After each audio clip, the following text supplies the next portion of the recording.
আজকের আলু ফুলকপি চিংড়ির দমটা আমি রান্না করলেও রেসিপিটা আমার মায়েরই। কড়ায় সর্ষের তেল গরম করে তাতে জিরে, তেজপাতা, শুকনো লঙ্কা ফোড়ন দিয়ে দিলাম।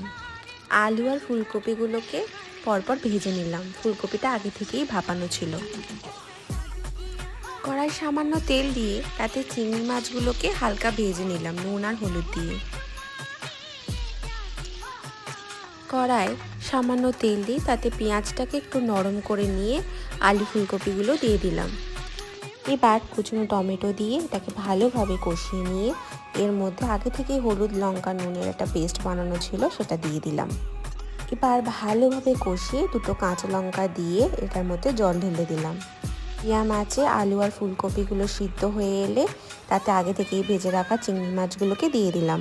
এবার আর কি লাস্টে একটু গরম মশলা থেতো করে এর মধ্যে আমি দিয়ে দিয়েছি। এইটুকুই যা।